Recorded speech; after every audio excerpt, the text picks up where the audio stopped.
Hello, this is Mark Lieberman, your host of The World According to Mark, brought to you through radio station WPVMLP, 103.7 on your dial, and streaming globally on WPVMFM.org. Today, we're going to talk about the independent pharmacist. What is an independent pharmacist? What do he or she do in that business?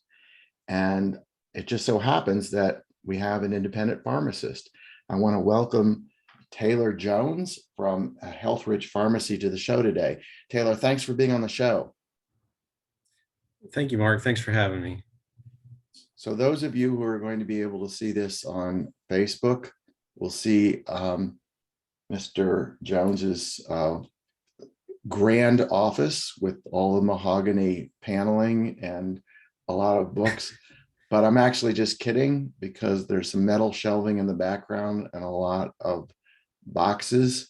And so that means that Taylor has sequestered himself in his office, which is modest, and so is Taylor. So Taylor, tell us a little bit about yourself.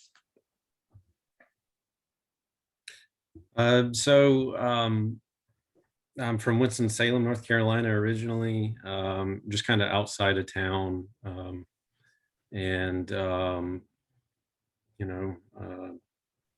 Just got a chance to be in the mountains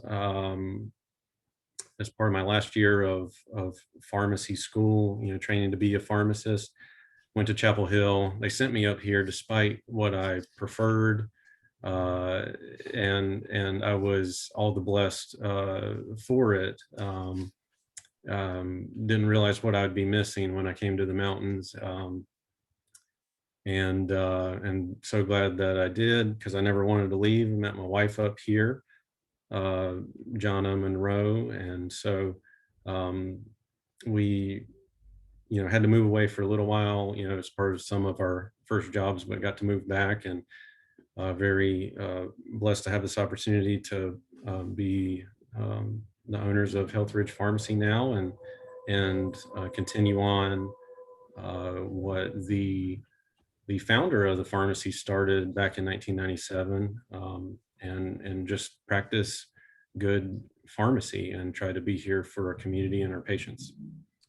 So you and your wife, Jonna, she's also a pharmacist, and you, as you say, you're the co-owners of Healthridge. So it was established before you and your wife got there, is what I'm understanding. Mm-hmm. And you're in sort of an outlying area. It's close to Black Mountain, which is not too far from Asheville, and it's a relatively modest but serviceable facility, which I visited. And so you got your start here, and you've stayed here. And I guess I want to ask you, first of all, for those of our listeners or those folks who don't know what an independent pharmacy is, who maybe get their drugs, prescription, over the counter and otherwise, at the so-called big box stores, which typically include CVS and Walgreens, and there are a smattering of other chain operations for pharmacy. What does it mean to be an independent pharmacy? And you, as an independent pharmacist, how do you distinguish what you do and what your pharmacy does versus what they do? Well,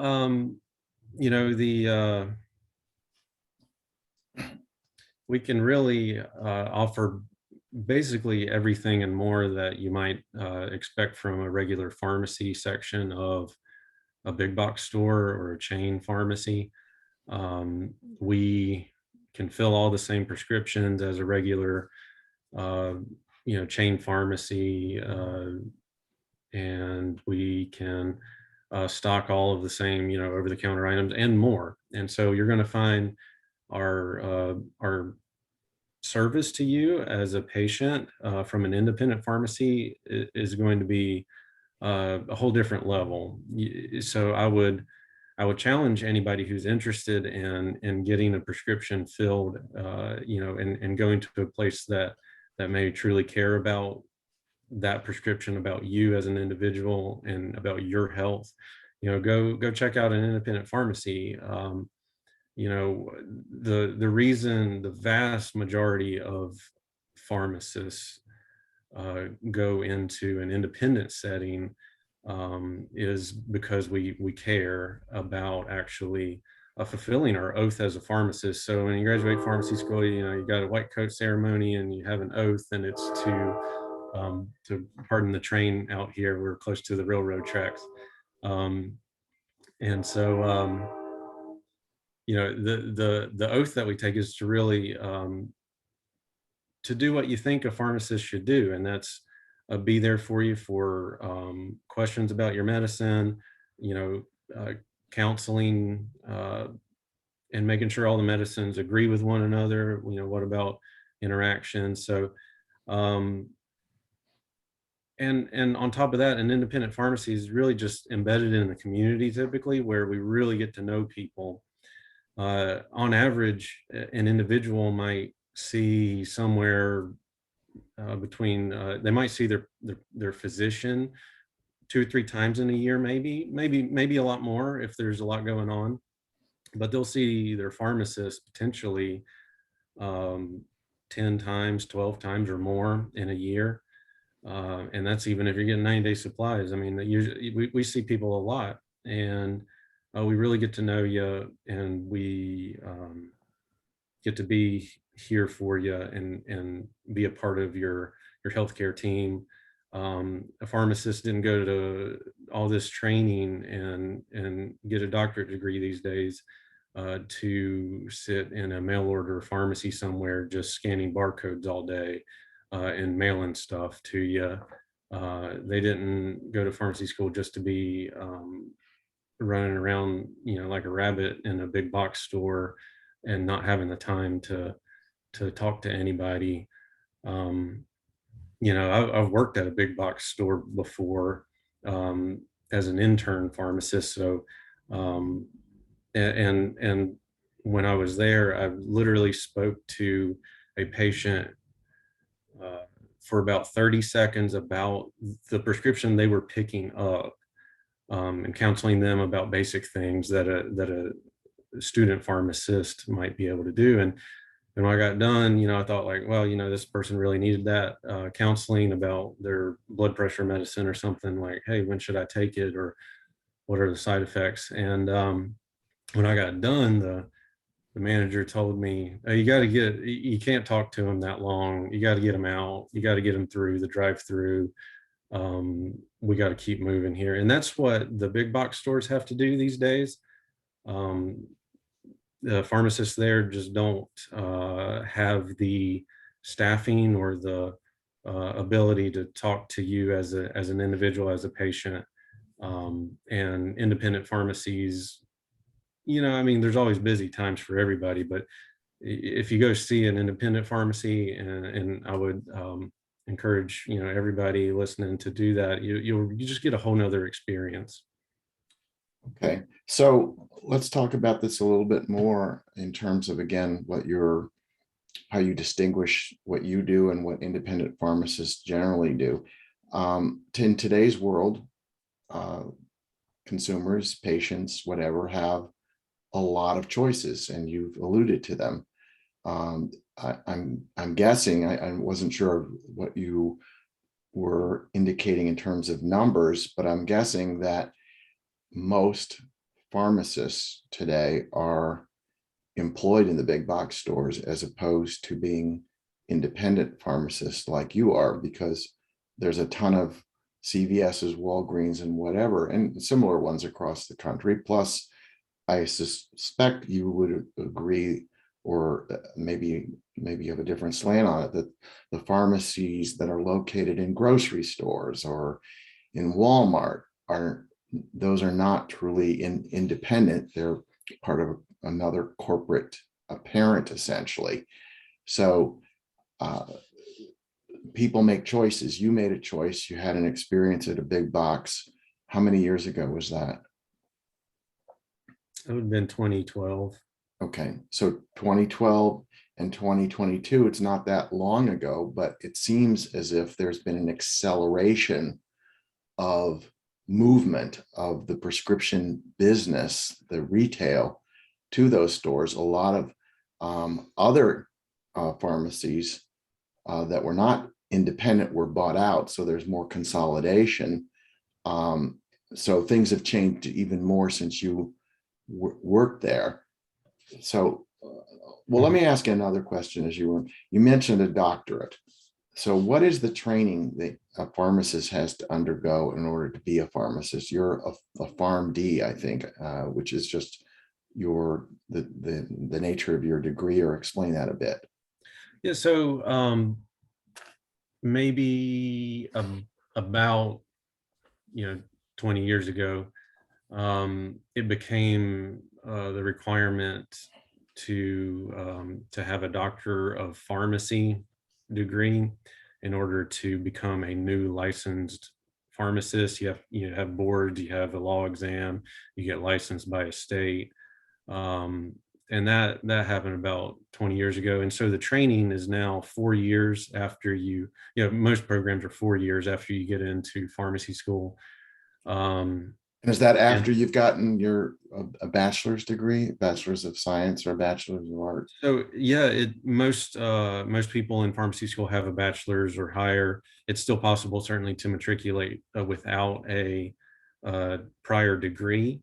It's becoming less common. So at least at UNC, it's still probably 80 to 90% of the students have a 4-year degree or higher prior to entering pharmacy school. And then you got 4 years of really rigorous clinical training.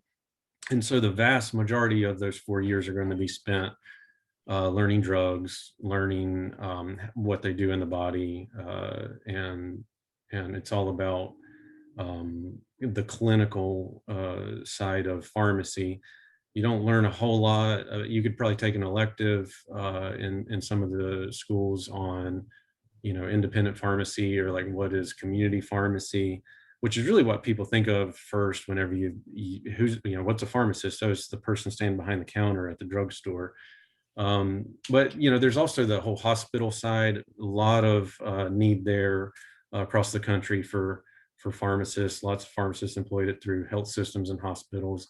Um, and so a pharmacy school has to balance all of these different settings. A lot of pharmacists are now entering the ambulatory care setting or clinical setting, where we'll sit down with patients just like a provider would, like a primary care provider or a mid-level practitioner might at a doctor's office. And so we've got training to really manage medications.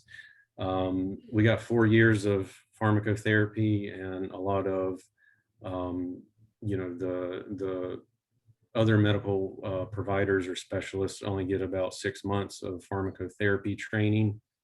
And so we really know about the drugs. We don't have any physical exam training hardly, but we learn a lot about medicines, and not so much about insurance and billing and drug supply chain and all that. That's not really trained in pharmacy school so much. On the job training. All right. So let me follow up on that. But first, those who are just tuning in, we're talking with Taylor Jones, who, with his wife, Jonna Monroe, own and operate Healthridge Pharmacy in and around Black Mountain, North Carolina. And we're talking about just what is an independent pharmacy and pharmacist. What do you do that's different from other pharmacists that operate in different settings?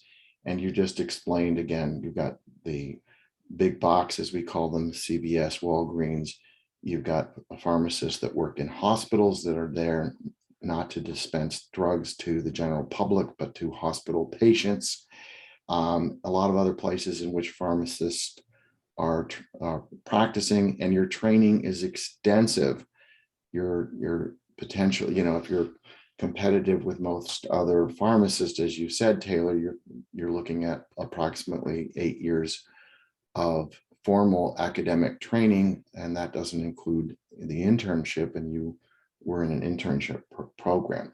So I want to get back, however, to what you were talking about in terms of visibility and how you operate differently, you personally, but independent pharmacists these days. And again, this is my observation just over the last several years.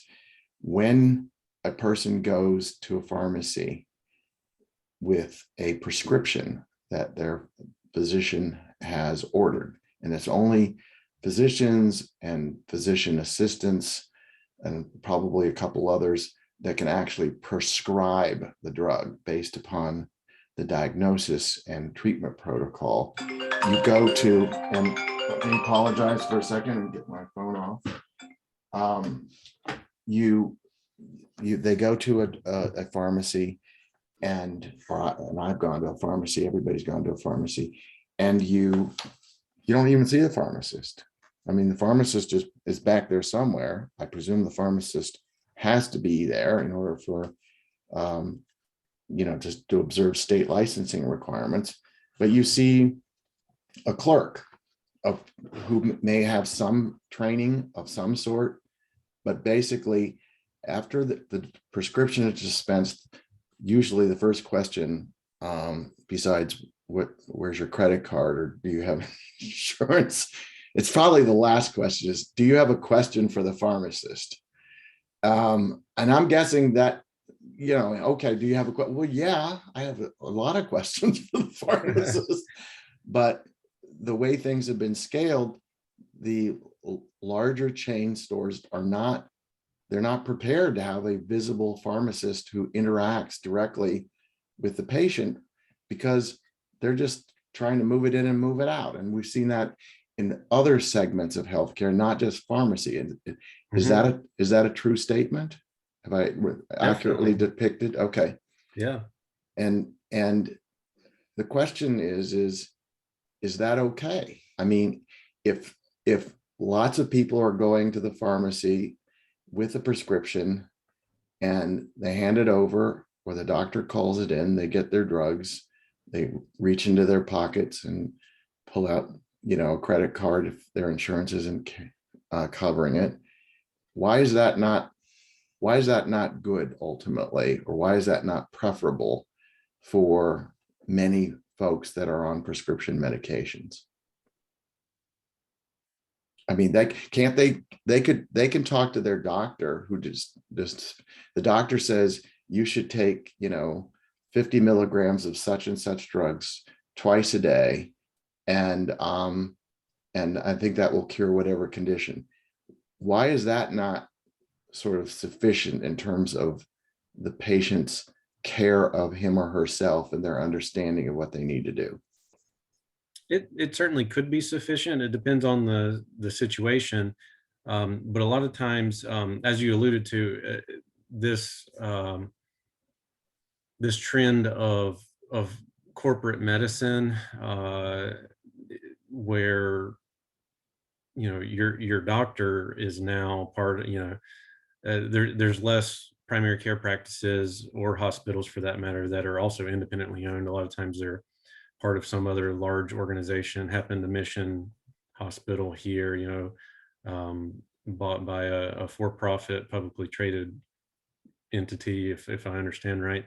Some people refer to it as a hedge fund, but that's a whole different story. But go ahead. Yeah. So the business side is really looking at profits and moving patients through and making more money for stakeholders, shareholders, hedge fund managers. I guess you're saying you know more about that than I do. But so there's a big need for being listened to and being counseled as a patient.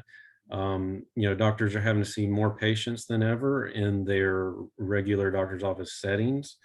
And so that's no secret where, patients realize, like, I've got 5 minutes with the doctor if I'm lucky. And, I've got like 10 questions. I mean, if you're lucky, you get done with one, maybe, or two, and the whole thing's over. And so they're well, I see patients that, really could use additional counseling on the medicines.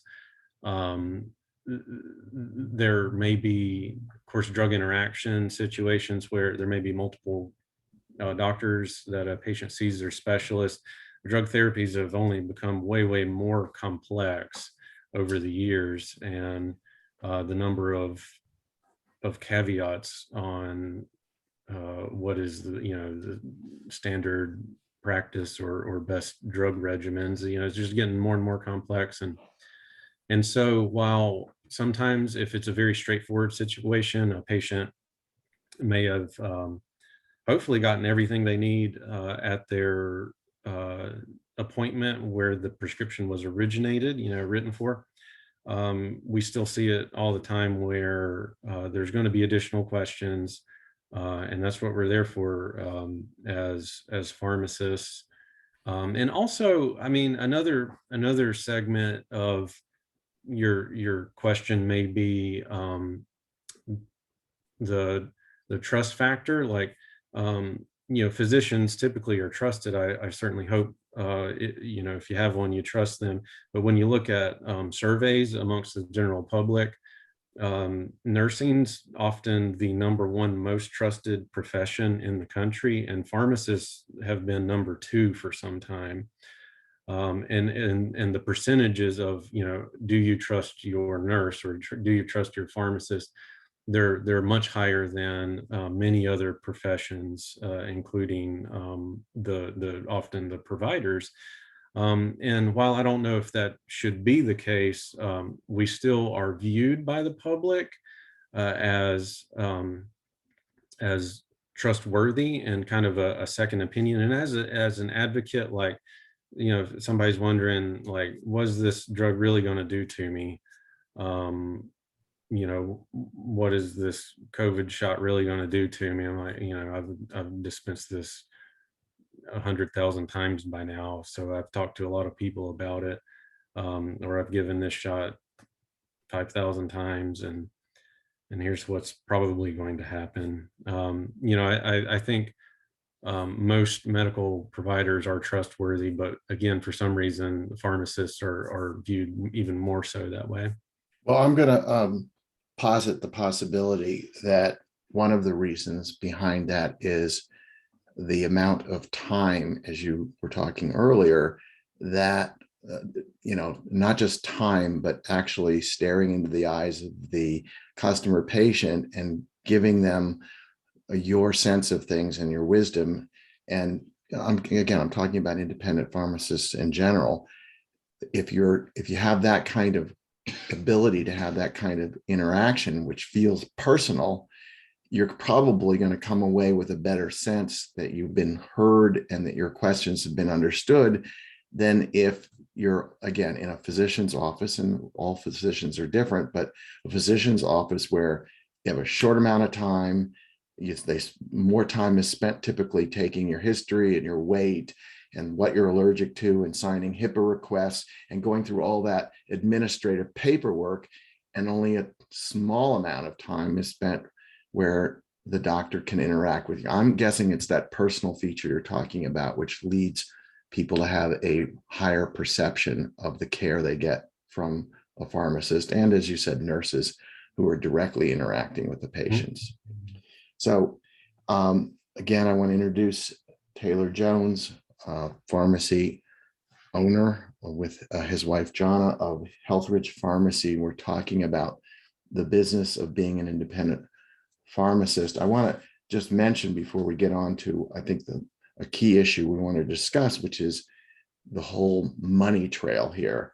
But besides offering essentially the same kinds of medications that other pharmacists, including the big box ones, you also do something which is not typically done in a big box pharmacy, which is called compounding, and when I hear that word compounding, I think of a drugstore that I used to patronize when I was much younger, whose logo was a mortar and pestle. And I don't know if everybody listening to this knows what a mortar and pestle is, but it's a bowl with a heavy object that you use to grind up meds. Is that what compounding is? And is that something that's really important in terms of what you do and other independent pharmacists?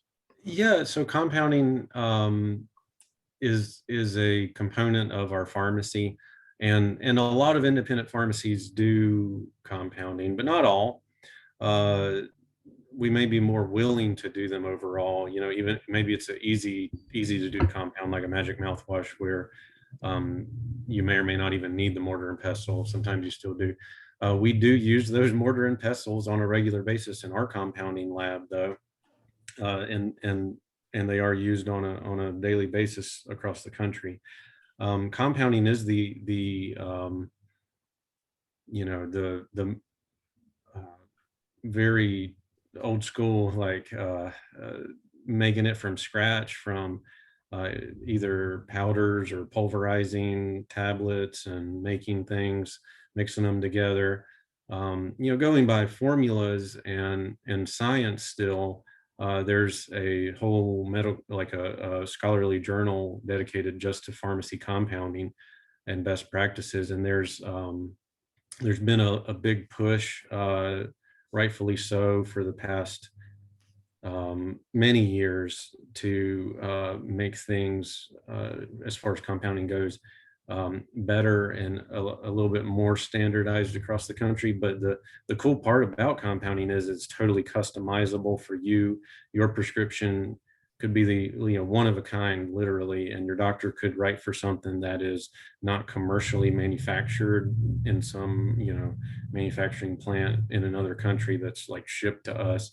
We might be making something right here in our lab, um, using our you know, either our old school equipment, mortar and pestle, or some high end, very high end equipment, and it's going to have your name on it, and it was literally made for you with care, and and it's just a different thing. It's very fun doing compounding.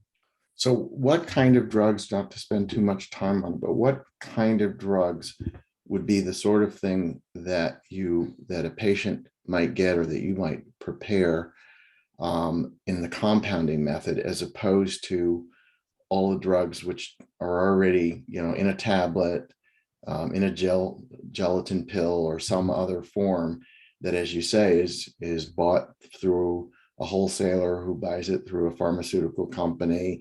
And you've got tons of drugs now that are being manufactured in China. And frequently you hear that some of the drugs coming from overseas are tainted with potential carcinogens and so on and so forth. But if for the typical drug, blood pressure medication or statins, or thyroid substitutes or whatever, are any or all of those potential drugs that could be compounded and where the patient would benefit from a unique formulation for him or her versus the drugs I just rattled off and others that we could name? So compounding is going to be very individualized, and you know, most people aren't necessarily going to need a compound on a regular basis. You know, their blood pressure medicine might be sufficiently met via a commercial medicine, but on the other hand, what if there is only two strengths of one particular drug that's manufactured? In essence, think about it like shoe sizes. Okay, there's only two or three or four strengths of this drug on the commercial market that's FDA approved and standardized. But if there's only, you know, two to four shoe sizes, we'd have a lot of people hurting all the time walking around. And so some people are going to be perfectly well suited to have a commercially manufactured FDA approved regular old tablet or capsule, but somebody might need a special strength that's not manufactured. And a lot of drugs are only just a couple of strengths. And so that's one case. Maybe somebody needs something in a liquid form. I had, you know, there's lots of patients that are unable to swallow a regular tablet or capsule. What if somebody's got an esophageal situation, or something going on where they need it as a liquid. It's not manufactured that way, and it's not going to be manufactured that way typically because it wasn't found or deemed profitable enough by a big company to operate a giant FDA manufacturing plant and have that type of you're going to have enough sales, looking at it on kind of, again, the corporate level. If there's not enough sales of it, then they're not going to bother dealing with it, even if there's many people or a handful of individuals that do need it in a liquid form Okay. or flavored a certain way. So there's a lot of liquids, a lot of special strengths, and there's the bioidentical hormones are usually a big component of compounding. So let me just sort of capsulize this, not to use Mhm. the pun. Um, as an independent pharmacist who does compounding, you offer um, greater personal contact with the patient that can where you can explain, what does this drug do, what are other possibilities, what are the possible side effects, and customization can occur with compounding and other things. Mhm. But let's talk about where, again, the rubber seems to be meeting the road in terms of the cost and payment for drugs. So let me ask you straight up before we get into it, is when a person comes to you needing a drug, and they're covered by a commercial insurance company, or they have a government sponsored program through Medicare or Medicaid, can that person get you to accept those insurance programs to defray some portion of the cost of the drugs? If your question is, do we accept like Medicare Yes. plans and all that? Absolutely. We are in network with the vast majority of prescription insurance plans, especially those government and state plans, Medicare, Medicaid, the state health employees, stuff like that, for sure. The commercial plans, we also, Blue Cross Blue Shield North Carolina, like the marketplace plans, the vast majority of independent pharmacies are going to be contracted and in network with those insurance plans. Okay. So then let's just move ahead. Again, my guest is Taylor Jones, an independent pharmacist in North Carolina. And we're talking about what independent pharmacies do. But now we're going to talk about some of the challenges associated with the costs, the challenges to the consumer, the challenges to independent pharmacists, the challenges to you. Um, you're a member of an association called the National Community Pharmacist Association, Mhm. and Yeah. that association is a trade association, I guess is the correct name, of only independent pharmacists.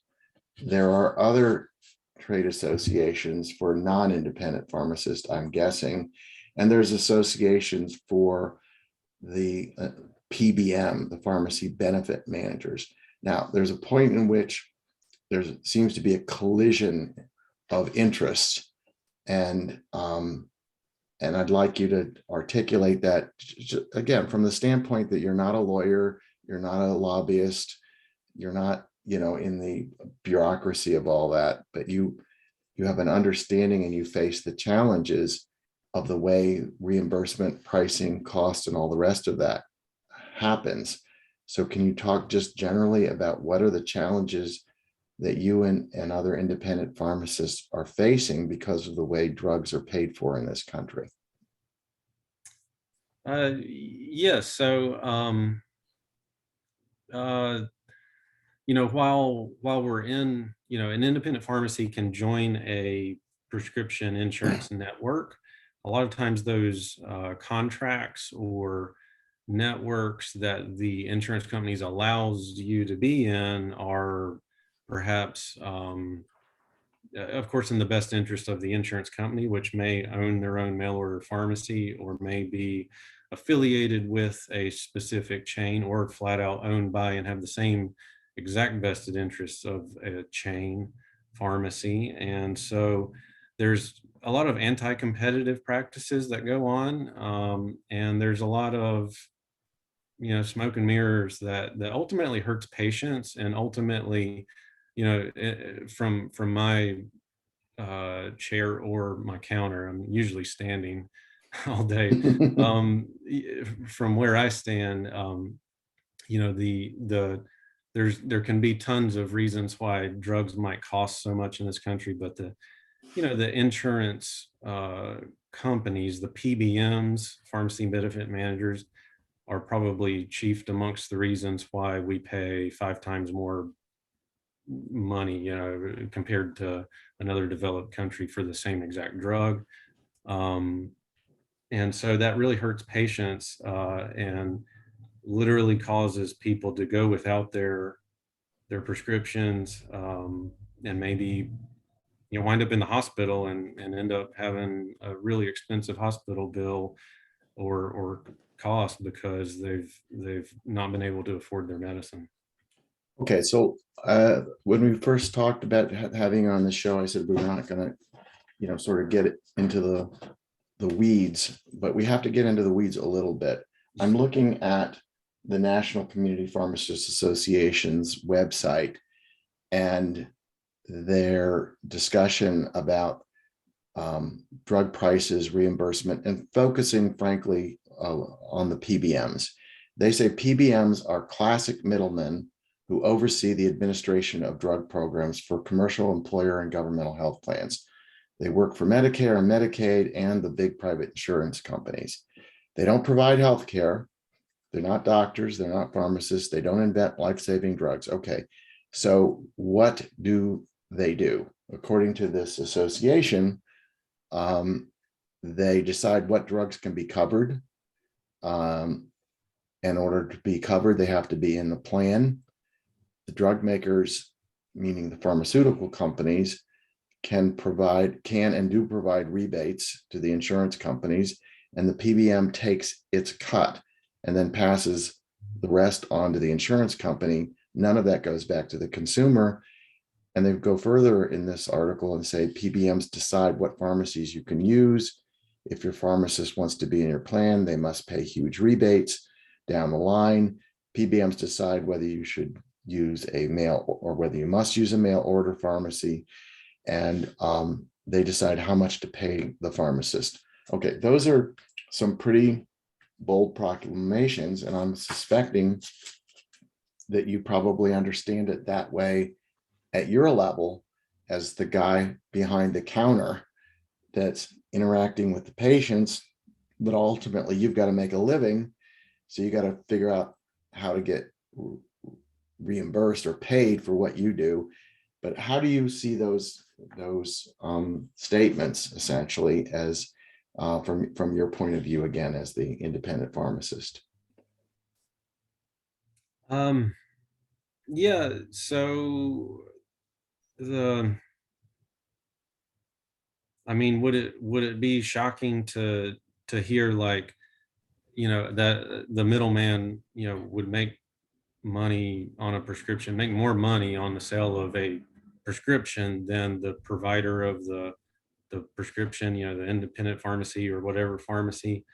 Um, a lot of times we're dispensing medicines on just razor thin margins or negative margins. We're literally dispensing a drug, um, and the patient's paying a lot of money for it too. They're paying $40, $400 maybe, and that money goes into a pharmacy's cash register.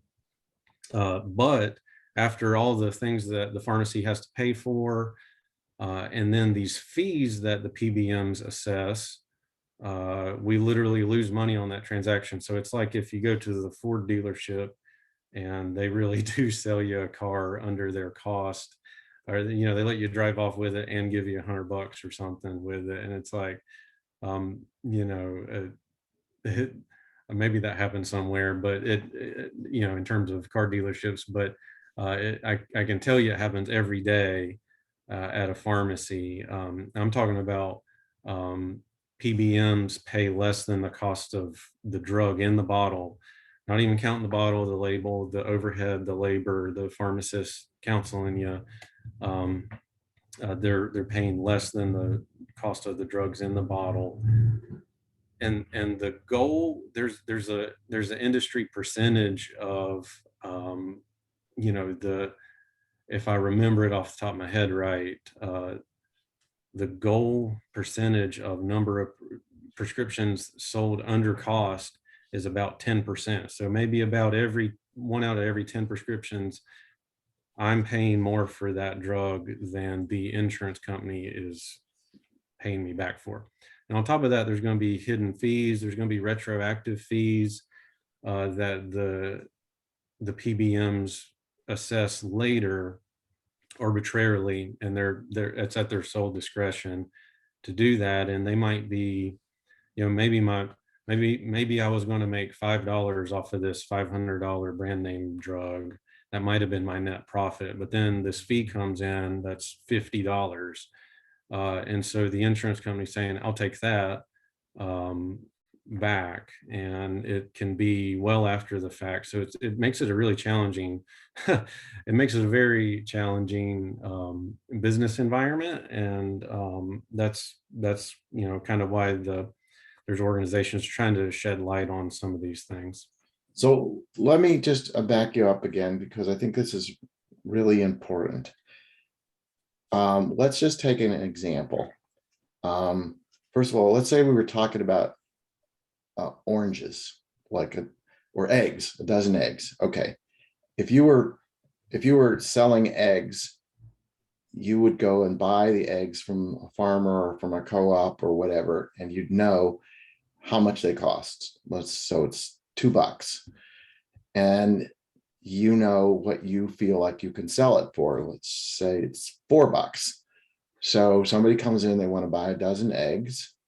You charge them $4, and and your bookkeeper knows that you've just made $2 on that sale. Now, you're not adding in all of your administrative costs or keeping the lights on or your other employees, but you've decided that that's what you need to sell the eggs for, so you can have enough profit to pay all these other marginal expenses and then leave some for yourself to live on.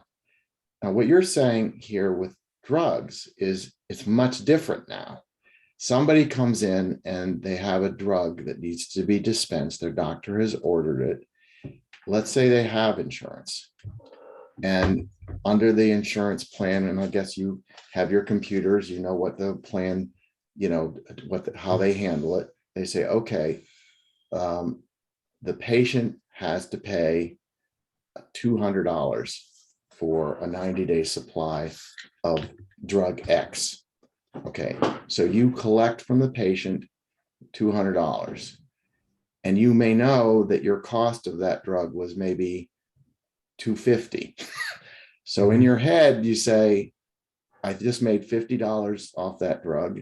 It's not a lot, but I can do business doing that all day long because I'm making $50 every time I dispense that drug, and I can use that 50 to pay all the other expenses.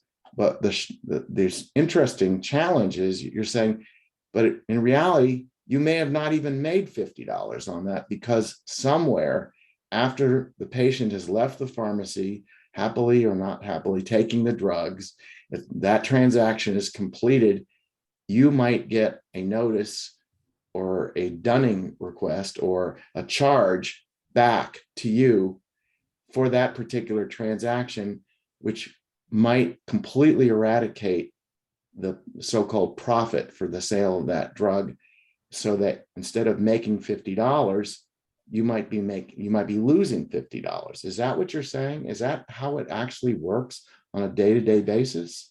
That happens multiple times every day in every pharmacy. And a lot of times you may not really know, you have to estimate, you have to guess at what some of those chargebacks and fees are.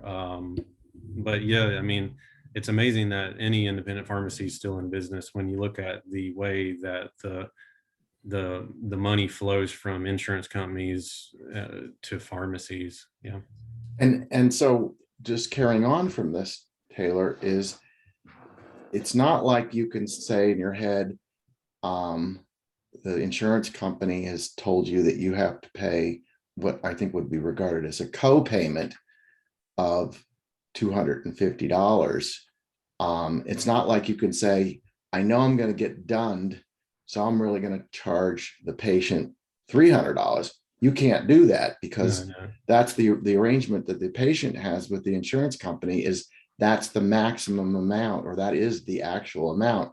So Can't charge more or less. Yeah. can't charge more or less. So you're playing a guessing game. And the more times you guess wrong, the less money you make. And at some point, that could all catch up with you. And but that's what you're facing, right? That's when a lot of independent pharmacies close. Yeah. If there's been, or certainly there could be audits or something, and just an insurance company can decide as the sole, their sole discretion, the PBM may decide, okay, here's an additional $100,000 fee that's impossible to pay.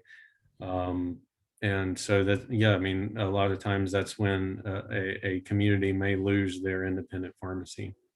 Now, to be clear, I'm guessing, but you explain it if you know, that the CVS or the Walgreens or whatever, again, branded commercial pharmacy does, I guess they're subject to the same thing. If you have to, Sure. if you get charged by, is it the insurance company, the PBM, or are they both one and the same because one owns the other? But I guess they're getting, and I'll let you respond to that. But I guess they're in the same boat, so to speak, at least as far as the actual costs that you have for dispensing that drug. Is that true? So that may or may not be true. I mean, that could be some economics there. But it is why you see there's some PBMs that have been purchased by big box stores, or they're partnered with big box ones. And so there may be some mutualism going on with some of the plans, and then they may flat out exclude. The big box stores may be more likely to just not be in network with one of their competing plans, maybe. But an independent pharmacy, we're more likely to just get the worst contract out of all of them, or maybe some, it's just a standard contract out of all of them.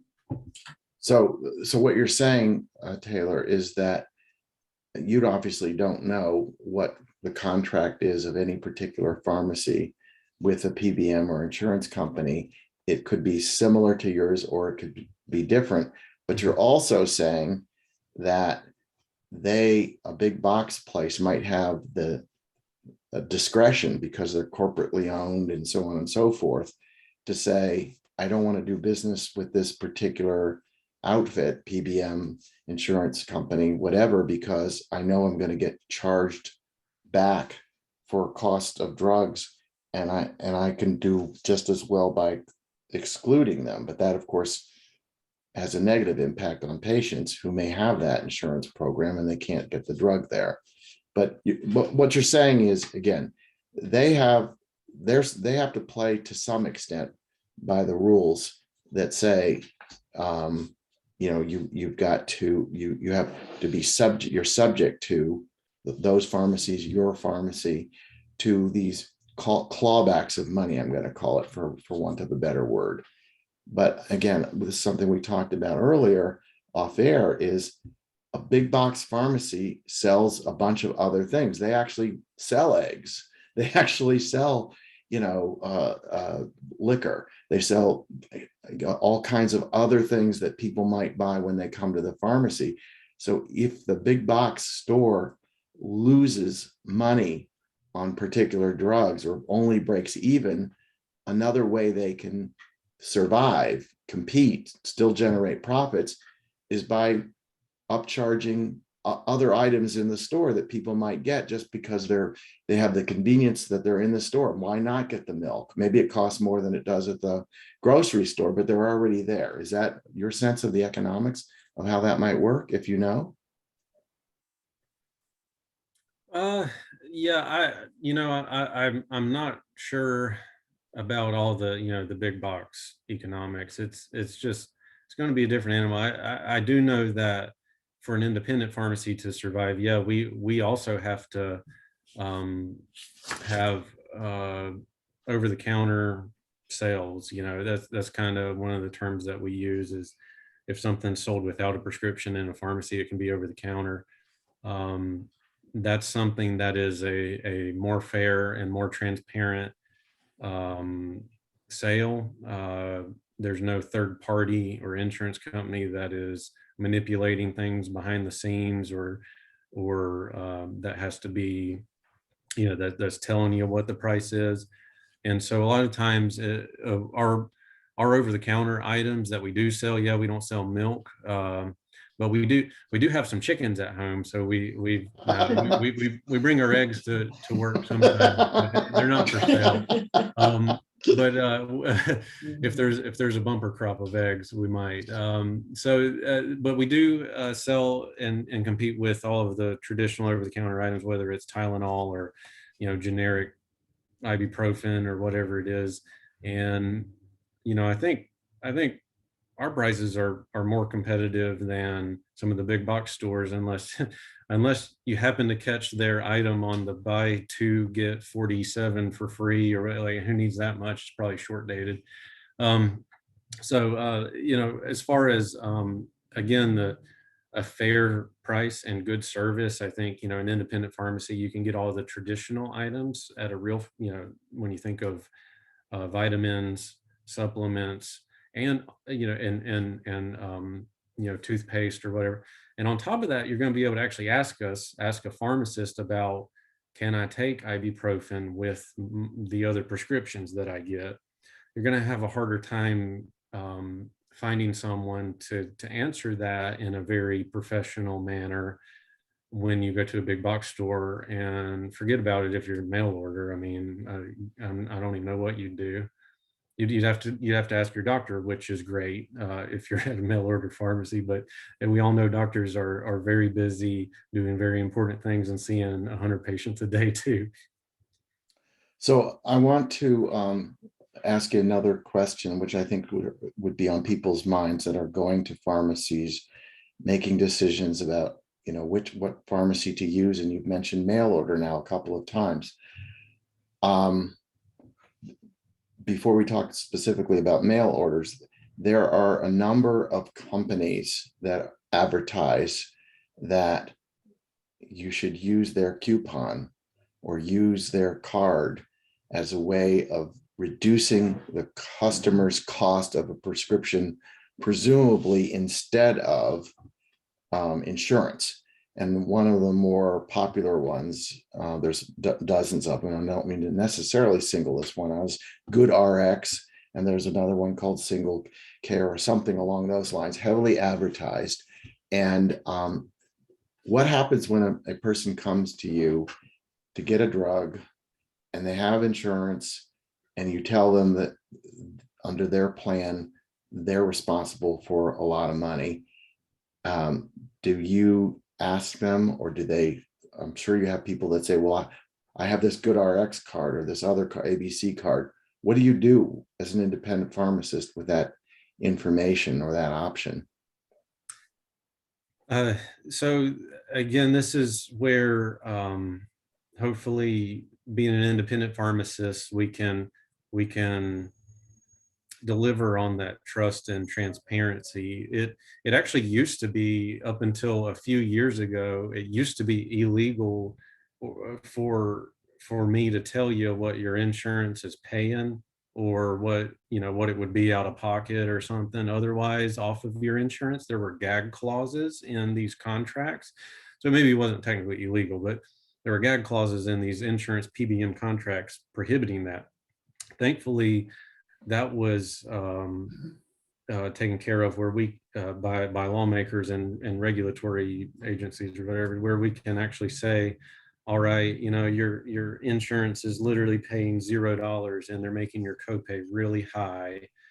And oh, by the way, of course, they're going to be assessing me a giant fee later, and all the while they're actually paying nothing.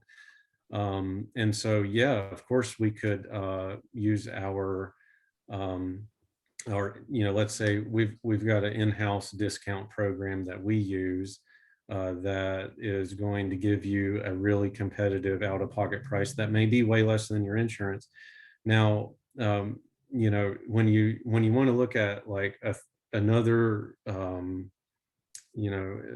discount card that gets mailed to you in the mail, and you didn't even ask for it, it's unsolicited. Whenever you see these other discount cards advertised on the Super Bowl, paying unknown millions of dollars on advertisements, you got to wonder, well, what the heck's going on? And how are they able to do this? Like, how am I going to get my drugs cheaper than my insurance that I'm actually paying a premium for? And so there, we're not going to be a part of those discount card games. If you get something in the mail unsolicited, or if you download an app or go to a website and you get a free coupon that says, all right, you're going to save 90% on your drug costs, and all you have to do is download this and bring it to your pharmacy. Well, your pharmacy is going to, if it's a big box store that actually accepts that or may encourage it even, they're going to get your name, your date of birth, your phone number, your address, medicine, and they're going to use that. We're losing you a little bit. Maybe you can get a little closer. Go Yeah, ahead. sorry. Yeah. So if you take the that free coupon you got online or on your app that you downloaded, or the card you got mailed unsolicitedly, those have processing numbers on there. You might see them. And so the pharmacy is going to input that into the computer system, transmit your name, date of birth, phone number, address, the medicine that it is that you're prescribed, going to transmit that to the discount card program. And what do you think they're going to do with that? Do you think that's how they might make their business, maybe via tracking data? There's a Consumer Reports article on that that I had mentioned previously with a conversation with you, Mark. But there's if you're getting something for free on the internet or in the mail, and it's kind of like a trying to get you to use it and give you a value, then There's a you're the catch thing to that's it. being sold. You're All you're right. the product as the patient. And so I'm at You're Healthbridge Pharmacy. skeptical of Yeah. it. We've just in the last 45 seconds, you're skeptical of it. And I understand what you're Yeah. saying essentially is you have a discount approach to it if a patient needs help paying. You're not a big promoter or participant or anything in all these good RXs or internet stuff. So Yeah, most independent pharmacies won't take it. The GoodRx is actually going to charge a fee just like the PBM.